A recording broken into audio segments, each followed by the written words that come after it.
Di sini aku akan membahas mengenai gerak satu dimensi. Pada suatu hari, Putri akan pergi ke suatu tempat menggunakan taksi. Pada saat di jalan, Putri melalui jalanan yang berliku-liku, sehingga Putri harus berhati-hati.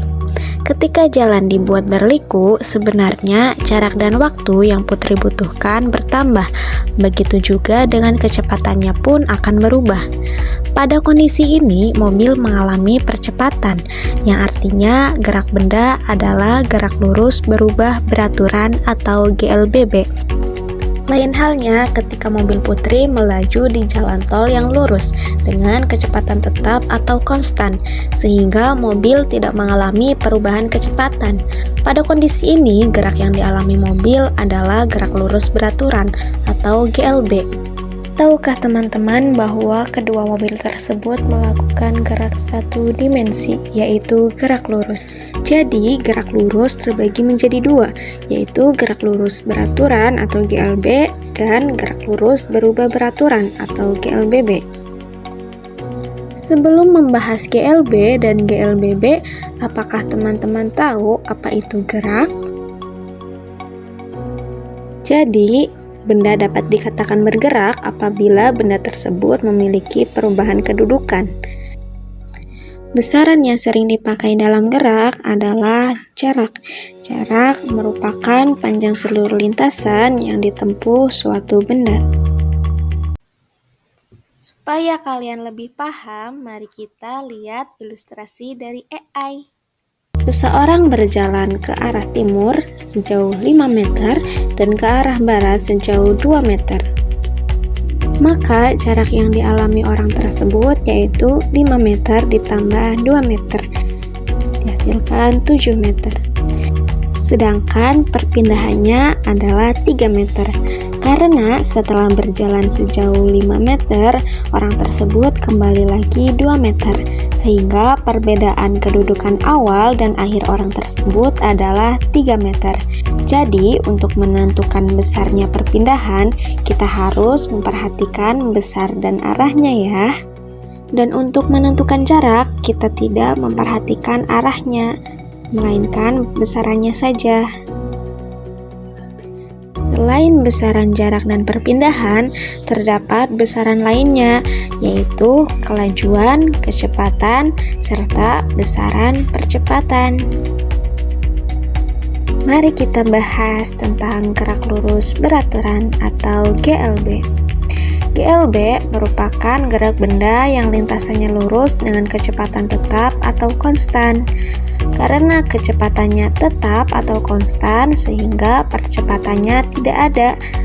Persamaan yang digunakan pada GLB yaitu V sama dengan S per T, di mana V merupakan kecepatan dengan satuan meter per sekon, S adalah jarak dengan satuan meter, dan T adalah waktu satuan sekon. Pada GLB terdapat dua jenis grafik. Yang pertama yaitu grafik kecepatan terhadap waktu yang ditunjukkan di bawah ini, dan yang kedua adalah grafik jarak terhadap waktu. Fenomena gerak lurus beraturan yang dapat kita jumpai dalam kehidupan sehari-hari, misalnya kereta api yang melintas di jalur rel yang lurus dan mobil yang melaju di jalan tol dengan kecepatan konstan, serta pesawat dan kapal yang sedang berlayar dengan kecepatan konstan. Oke, sekarang kita bahas mengenai gerak lurus berubah beraturan atau GLBB. GLBB merupakan gerak benda pada lintasan yang lurus dan memiliki percepatan yang konstan. Artinya, pada GLBB kecepatannya berubah beraturan sehingga memiliki percepatan yang konstan atau tetap. Pada GLBB terdapat 3 persamaan. Persamaan yang pertama adalah Ft sama dengan F0 plus At. Persamaan yang kedua yaitu S sama dengan F0T plus setengah At kuadrat.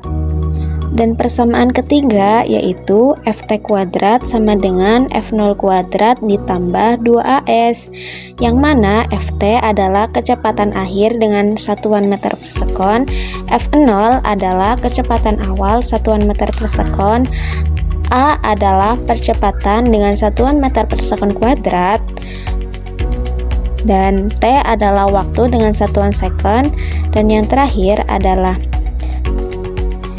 S merupakan perpindahan dengan satuan meter. Pada GLBB terdapat 3 jenis grafik. Grafik yang pertama yaitu grafik percepatan terhadap waktu atau AT yang ditunjukkan pada gambar di bawah ini. Grafik yang kedua yaitu grafik kecepatan terhadap waktu atau VT, dan grafik yang ketiga yaitu grafik jarak terhadap waktu atau ST. Contoh GLBB pada kehidupan sehari-hari yaitu ketika mobil bergerak di jalan yang menanjak. Berdasarkan arahnya, GLBB dibagi menjadi dua, yaitu arah horizontal dan arah vertikal. Pada arah horizontal, GLBB dapat dipercepat dan diperlambat. GLBB dapat dipercepat, contohnya ketika mobil bergerak di jalan yang menanjak, dan GLBB diperlambat, contohnya ketika mobil bergerak di jalan yang menurun. Selanjutnya, pada arah vertikal, gerak benda selalu tegak lurus terhadap bumi, sehingga percepatannya akan bergantung pada percepatan gravitasi bumi. Pada arah vertikal, benda dapat bergerak jatuh bebas dan bergerak vertikal ke atas. Pada gerak jatuh bebas, contohnya ketika buah apel jatuh dari pohonnya. Dan contoh gerak vertikal ke atas yaitu ketika roket meluncur ke atas luar angkasa. Agar lebih paham mengenai materi gerak satu dimensi, yuk kita bahas soal berikut. Putri berlari dengan kecepatan 5 meter per sekon selama 8 detik. Berapa jarak yang ditempuh Putri? Untuk menjawab soal ini, kita menggunakan persamaan V sama dengan S per T. Yang kita cari yaitu jarak, sehingga S sama dengan VT. Lalu masukkan angkanya 5 dikali 8 sehingga dihasilkan 40. Jadi, jarak yang ditempuh Putri adalah 40 meter. Selanjutnya, Putri mengendarai mobil dengan percepatan 0,2 meter per sekon kuadrat. Setelah bergerak selama 8 detik, kecepatan mobil Putri menjadi 10 meter per sekon. Berapa kecepatan awal mobil Putri? Untuk menjawab soal ini, kita dapat menggunakan persamaan Ft sama dengan F0 ditambah AT. Yang kita cari adalah kecepatan awal yaitu F0, sehingga F0 sama dengan 10 meter per sekon dikurangi 0,2 kali 8 sekon, dan dihasilkan 10 meter per sekon kurangi 1,6 meter per sekon, dan hasilnya 8,4 meter per sekon. Jadi, kecepatan awal mobil Putri adalah 8,4 meter per sekon. Sudah jelas ya materi mengenai gerak satu dimensi. Terima kasih dan sampai jumpa kembali. Wassalamualaikum warahmatullahi wabarakatuh.